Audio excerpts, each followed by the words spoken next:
tutti, benvenuti qui a Venezia, all'Ateneo Veneto, posto che molto ci piace, è rappresentativo. Noi ci teniamo come Ordine del Veneto a fare almeno un evento all'anno a Venezia. Non è per tanti il massimo dal punto di vista logistico, ma ha un valore fondamentale che abbiamo voluto recuperare a tutti i costi, perché le istituzioni della nostra regione sono comunque a poche centinaia di metri da questo luogo ed è anche importante essere presenti. Iniziamo con la parte istituzionale e di quadro, partendo subito dall'Ordine Nazionale con cui abbiamo collaborato nella realizzazione di questo evento, e quindi do subito la parola a Fulvio Giardina, Presidente del CNOP. Grazie Alessandro, io ringrazio molto l'Ordine del Veneto, il Presidente De Carlo, perché periodicamente ripropone all'attenzione della comunità professionale argomenti di interesse clinico. La nostra professione, voi sapete, si è evoluta ormai e affronta ambiti diversi rispetto a 10, 20, 30 anni fa. Oggi la parola chiave è benessere e qualità della vita, cioè tutti quegli aspetti che sono promozionali e che richiedono nuove strategie di intervento. Però la parte clinica è quella che caratterizza un po' il nocciolo duro della professione. Ricordo lo scorso anno intervento in questo luogo sulla la riforma del sistema sanitario e quella fatta 2 anni fa sulla depressione postpartum, quindi sono attenzioni che l'Ordine del Veneto dà. Io 2 brevi riflessioni le voglio fare. La nostra comunità professionale è grande, 100.000 psicologi in Italia. Dirvi se siamo tanti o se siamo pochi non lo possiamo fare se non c'è un parametro oggettivo in riferimento al quale misurare il numero. Non siamo parametrati come altre professioni, nel senso che gli obiettivi professionali ormai si stanno differenziando in tanti rivoli che di per sé sono importanti. Voi sapete che è in discussione alla Camera la riforma delle professioni sanitarie, che è già transitata al Senato. È un momento importante per tutto il sistema Paese, perché si dà intanto risalto al fatto che l'individuo è al centro dell'attenzione di tutto il Paese, l'individuo con i suoi portatori dei suoi bisogni, delle sue relazioni, dei suoi affetti, cioè il cittadino è parte attiva e partecipa di questo percorso di cambiamento. È chiaro che a questo punto deve crescere il sistema di riferimento, cioè non può restare ancorato soltanto ad alcune professioni a cui è delegata una parte della nostra vita. Quindi questa riforma sostanzialmente nobilita, rende forti tutti coloro che nel sistema salute intervengono a migliorare la qualità della vita del cittadino. Quindi il passaggio da collegi a ordini per quelle professioni che non avevano l'ordine non è un fatto soltanto, come dire, simbolico, normativo, è un fatto storico, perché tutti assumono la pari dignità rispetto ai bisogni del cittadino. Quindi è una società che si sta trasformando, le nuove tecnologie hanno radicalmente stravolto la nostra vita di ogni giorno. Diceva un mio amico, una mia amica, ma ormai per andare dal chirurgo io mica vado dal primo che capita, io tramite internet accedo alle competenze del chirurgo, vedo gli esiti che ha, dopodiché lo scelgo, cioè la scelta del professionista ormai è in funzione delle capacità che io ho di avere informazioni tramite internet. Quindi il professionista ormai è esposto ogni giorno a questo percorso valutativo. È una crescita sicuramente da parte del sistema in generale, ma chiaramente capite bene che richiede anche un percorso qualitativo da parte delle professioni.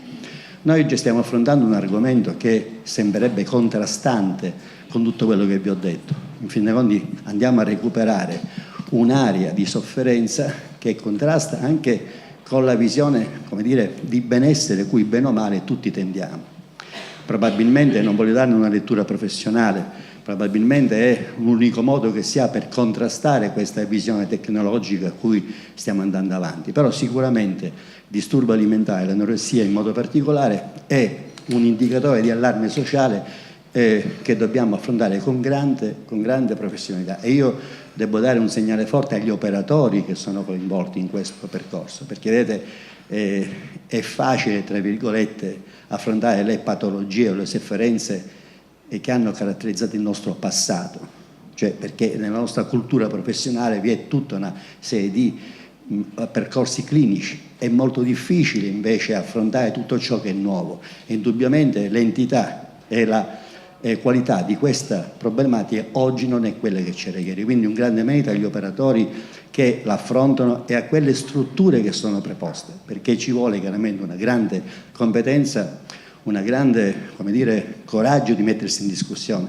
perché l'operatore deve avviare un percorso di trasformazione personale affinché l'altra persona si trasformi. C'è tutto un sistema terapeutico, e questo devo dare merito, diciamo, alle strutture, agli operatori. Certamente non possiamo però eccessivamente, consentitemi, come dire, spingere il paziente verso l'atto di delega. L'atto di delega è l'atto che delega a qualcosa di esterno la soluzione dei miei problemi.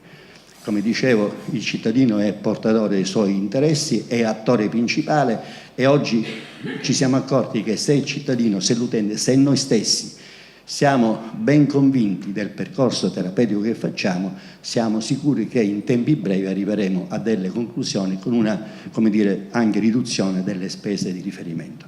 Io vi ringrazio, vi auguro un buon proseguimento, porterò chiaramente questa esperienza al Consiglio nazionale, perché sono, come dire, momenti di verifica importante.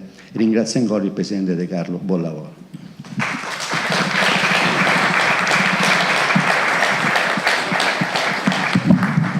Adesso ho un grandissimo, veramente piacere nel poter dare la parola a due compagni di strada, due enti che sono diventati dei veri compagni di strada per noi negli ultimi 2 anni.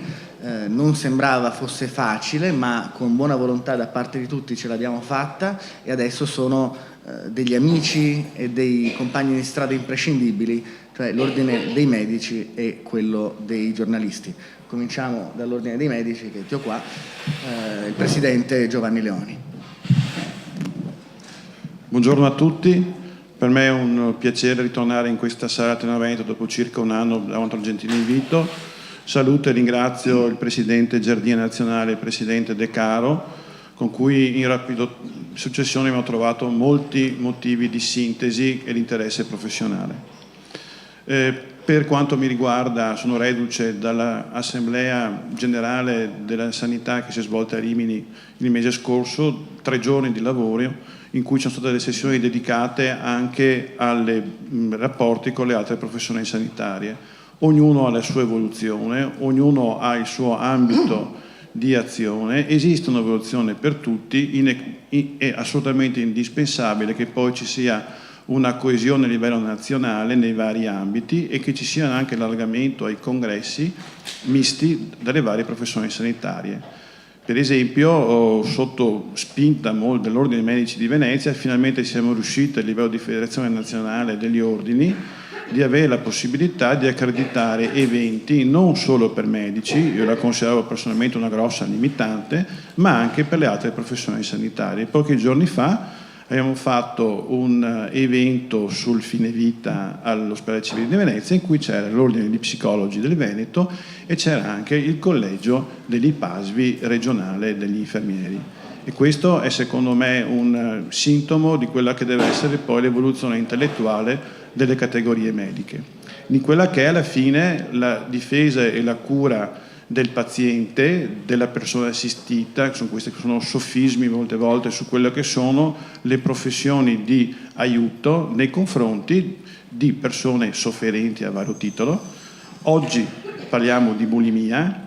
Personalmente faccio chirurgo generale e mi trovo più a contatto, visto che lavoro in un reparto qui a Venezia dove c'è anche la sezione di chirurgia bariatrica che si occupa di bulimia, che sono però 2 facce della stessa medaglia. E comunque anoressia e bulimia sono la prima causa di morte per malattie mentali negli Stati Uniti, quindi sono delle patologie che hanno una certa incidenza, 0,7, 1,2%, prevalentemente al sesso femminile, ma esiste una realtà clinica e una realtà anche psicologica e sociale. Non peraltro io vedo i pazienti che da noi vengono alla fine di un percorso per operarsi per la grande obesità, per fare i bypass gastrici o per fare le resezioni dello stomaco, che hanno un background importante di avvicinamento all'intervento che poggia anche sotto quello che è l'appoggio psicologico, perché è uno scompenso psicologico, uno scompenso mentale in cui il chirurgo fa una correzione, ma il percorso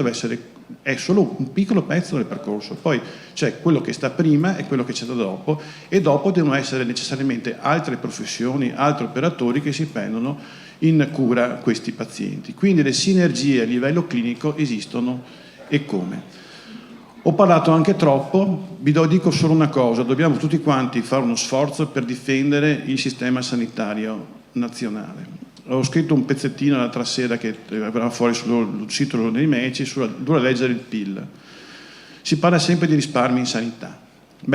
Allora, i 111 miliardi di euro che vengono destinati quest'anno alla sanità pubblica sono più o meno 7%, 6-8% del PIL, tendente alla diminuzione.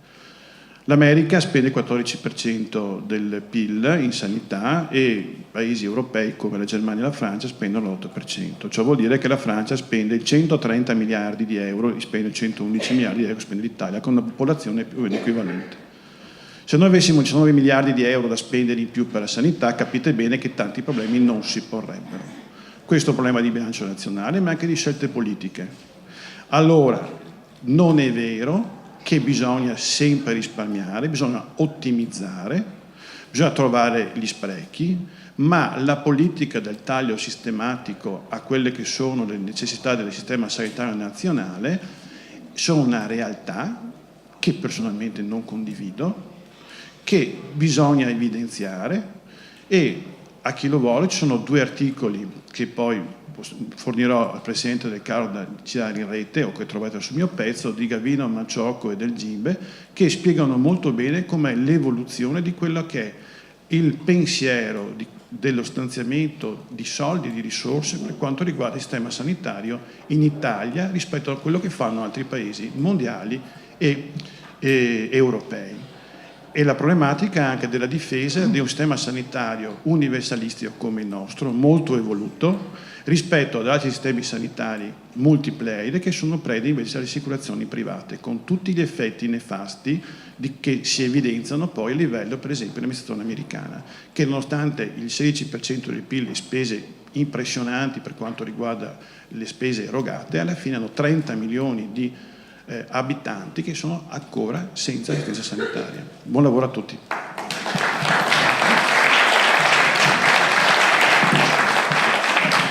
Grazie Giovanni, ringrazio anche il vicepresidente nazionale, ex presidente di Venezia, Maurizio Scassola, che ha avuto un impegno all'ordine a Roma, che mi dice Giovanni, e quindi aveva dato il suo benestare a partecipare a questo evento, cosa di cui siamo estremamente felici. Adesso per l'ordine dei giornalisti abbiamo Leopoldo Spagnoli, il tesoriere dell'ordine dei giornalisti del Veneto. Grazie. Nel frattempo non soltanto è cambiata l'etichetta, è cambiato anche il mio incarico, perché sono diventato il segretario dell'ordine. Comunque porto il saluto dell'ordine dei giornalisti e del suo presidente Gianluca Amadori, che essendo il cronista di giudiziaria del Gazzettino è impegnato in aule meno solenni e con compiti meno gradevoli. Io, a dirvi il vero, quando ero stato incaricato di sostituirlo avevo pensato di preparare uno di quei saluti un po' standard che l'ordine dei giornalisti porta agli altri ordini professionali, dove, cambiati i termini tecnici che sono da cambiare, un po' si ragiona sempre sui rapporti tra i 2 ordini. Se non che 3 settimane fa mi sono trovato casualmente a pranzo accanto a Mauro Pertile, che è l'addetto stampa di questo vostro congresso, o convegno, il quale mi ha detto che sarebbe stato molto gradito se io fossi avuto la capacità di entrare un po' nel tema del convegno, anche perché i media vi erano chiamati in causa nella stessa cartellina introduttiva da una delle frasi di Richard Gordon sull'aura di fascino che i media stanno creando attorno all'anoressia.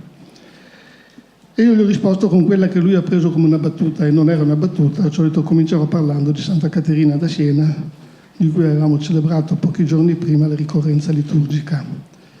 Non era una battuta, perché Santa Caterina da Siena è l'esempio massimo di quella pattuglia di santi digiunatrici, canonizzati in genere fra il 200 e il 400, non oltre, i cui comportamenti alimentari sono praticamente quelli dell'anoressia, come si trova, se voi li conoscete meglio di me, visto che sono saggi di psicologi, sui comportamenti alimentari di queste sante digiunatrici, che Santa Caterina da Siena, lo ricordo per chi per caso non lo sapesse, era una che non mangiava e aveva cominciato da piccola, per ribellione alla madre, a buttare la carne sotto il tavolo. Da grande mangiava soltanto quelle che il biografo definisce erbe crude, cioè immagino verdure e frutta, che si premurava subito dopo di sputare e eventualmente anche di provocarne il rigetto.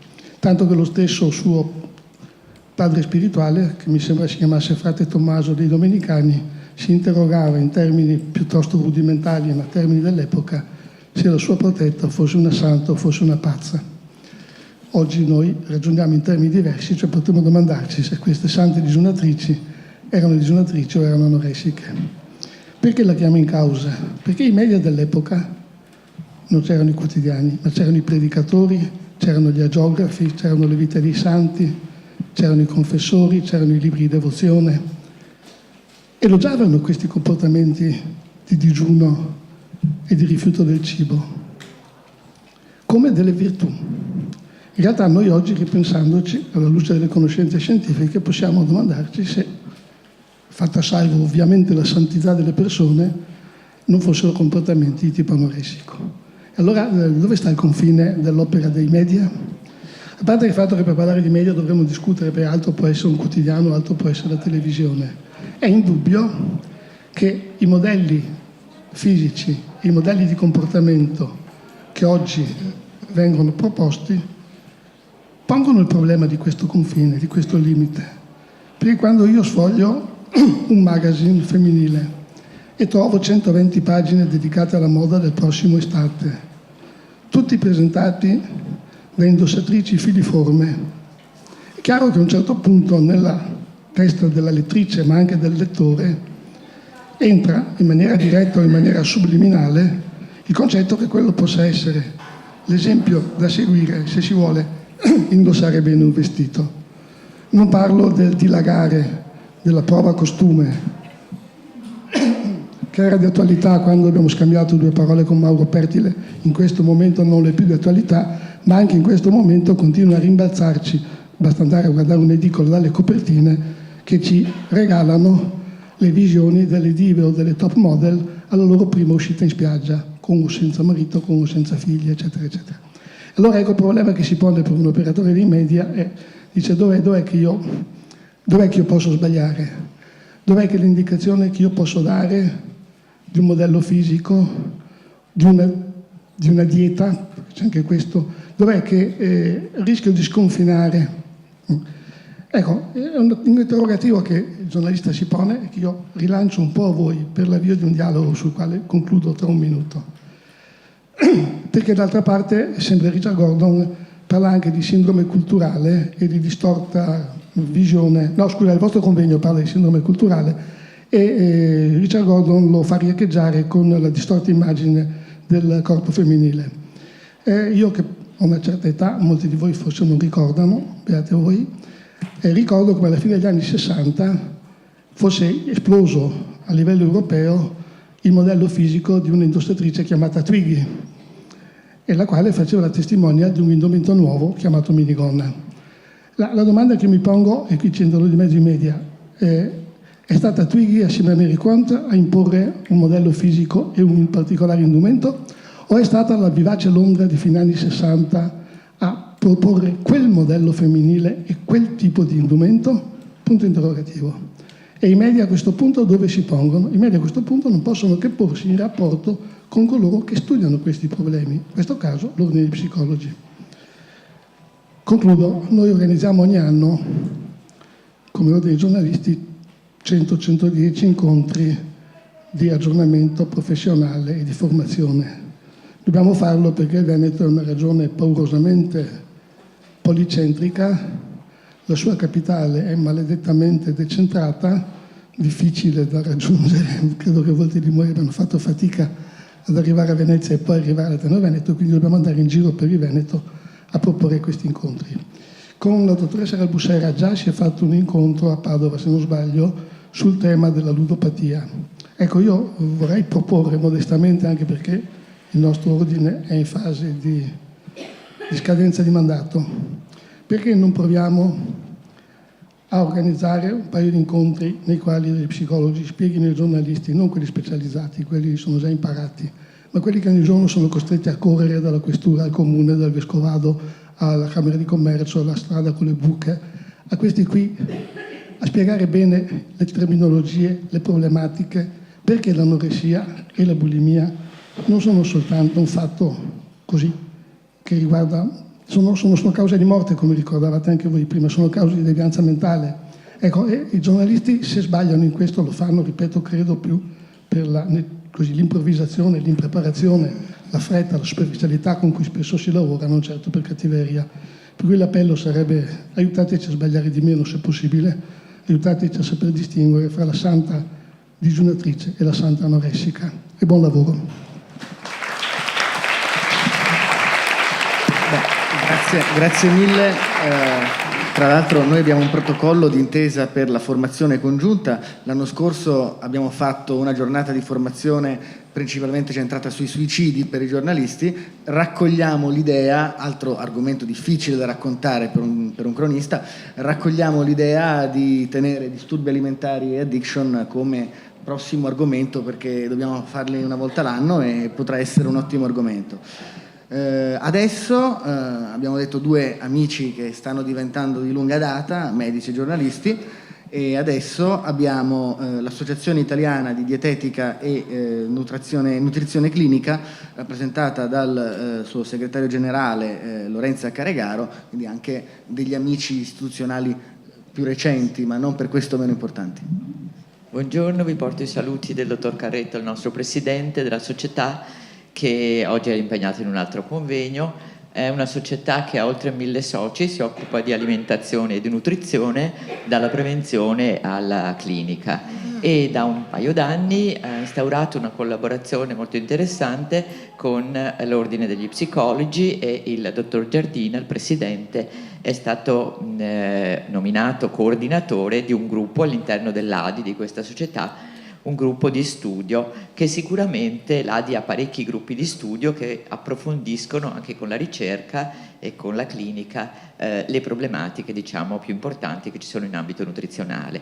E questo gruppo di studio che mette insieme specialisti della nutrizione e psicologi credo che sia molto importante per implementare quella che è l'integrazione del nostro operato in molti ambiti, perché le patologie che sono state anche nominate prima, cioè le patologie croniche di oggi, che vanno dall'obesità al diabete, alle malattie cardiovascolari, ai tumori, oltre ovviamente ai disturbi alimentari, sono le malattie che impongono sicuramente un'integrazione professionale. Pensiamo che anche nell'ambito della prevenzione è importante l'integrazione delle competenze professionali, ma soprattutto nella gestione di questi pazienti e di queste persone che nel decorso delle loro malattia cronica, pensiamo all'obesità, al diabete, vanno incontro a complicanze che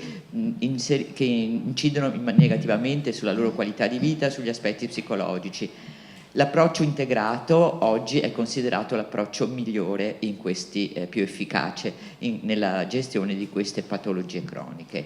Ma cosa vuol dire integrato? Vuol dire sì che intorno a una persona ruotano i vari specialisti, che siano i diabetologi, gli obesiologi, i nutrizionisti, eccetera. Ma non basta, si parla proprio di integrazione, perché vuol dire multiprofessionalità ma integrata.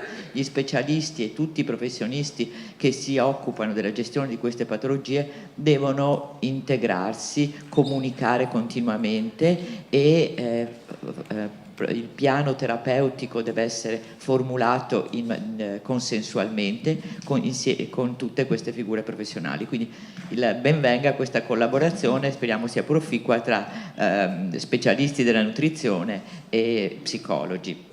Il convegno di oggi tocca poi molti aspetti, diciamo, che riguardano non solo gli aspetti psicologici dell'anoressia nervosa, ma anche gli aspetti etici, gli aspetti antropologici, culturali, fino agli aspetti clinici della gestione di queste patologie, che spesso è complessa. Ho visto che c'è anche il professor Sant'Anastaso tra i clinici che parleranno di questo argomento, che è il direttore del centro regionale di Padova, nel quale io lavoro da 20 anni, ed è anche il coordinatore della rete regionale per i disturbi alimentari.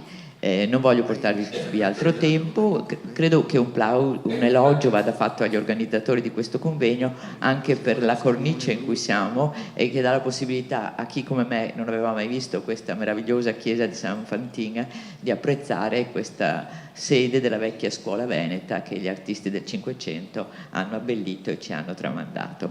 Grazie.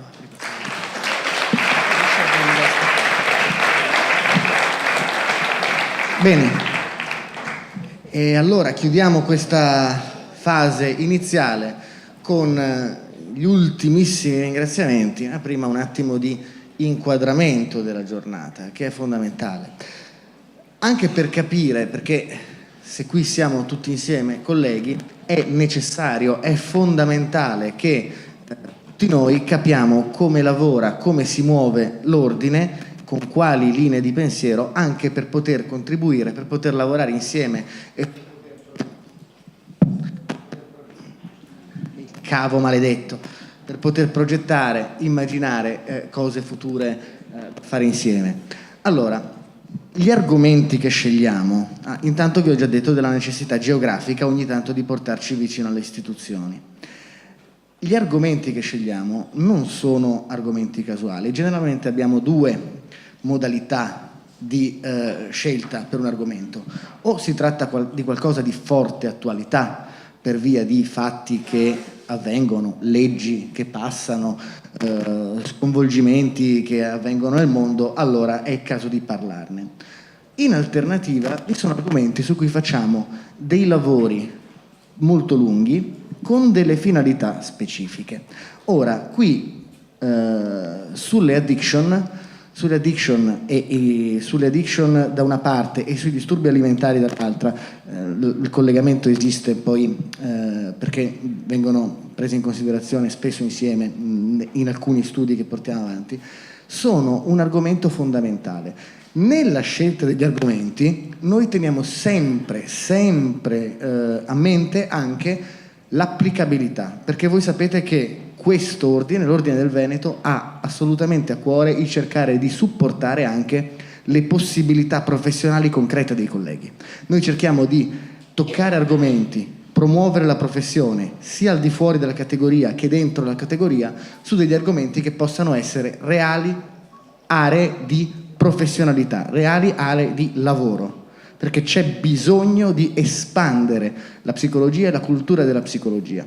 Oggi quindi noi facciamo questo. Il lavoro sui disturbi alimentari è una cosa lunga che si è interfacciata con diversi centri sui disturbi alimentari in Veneto e fuori dal Veneto, che si va a mettere come un punto questo convegno all'interno anche di una discussione nazionale su come dovrebbero essere trattati i disturbi alimentari. Ci sono proposte di legge di diverso senso, ci sono gli stanziamenti per la sanità, e è per questo che oggi è fondamentale parlare di questa tematica.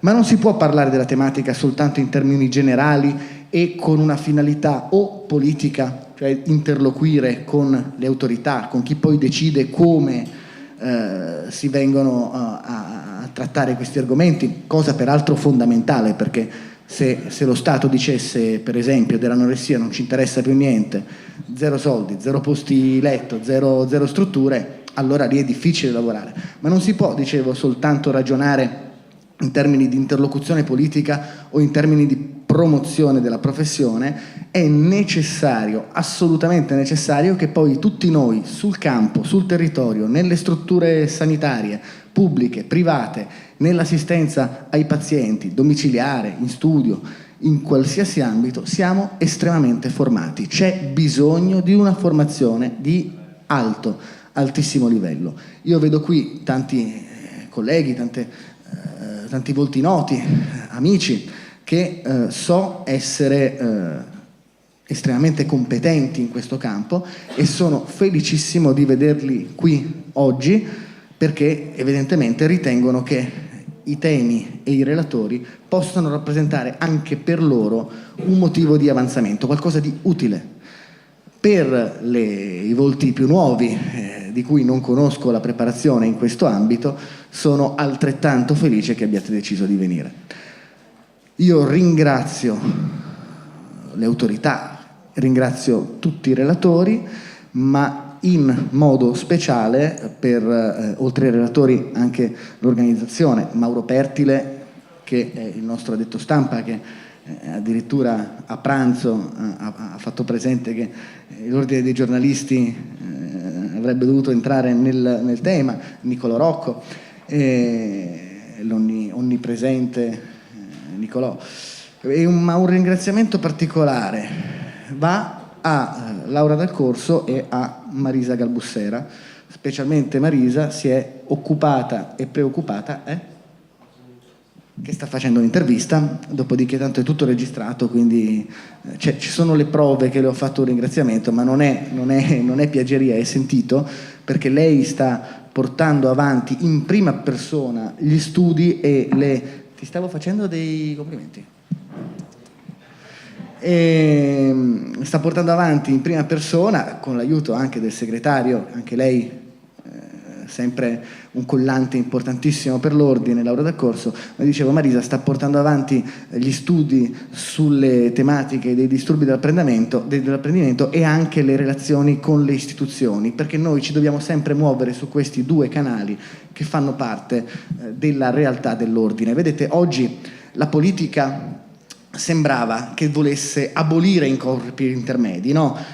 Il primo paradigma di 2 anni fa, rottamazione estrema, il rapporto diretto tra l'apicalità più alta dello Stato, delle istituzioni e il popolo. Ora, gli ordini sono obiettivamente dei corpi intermedi.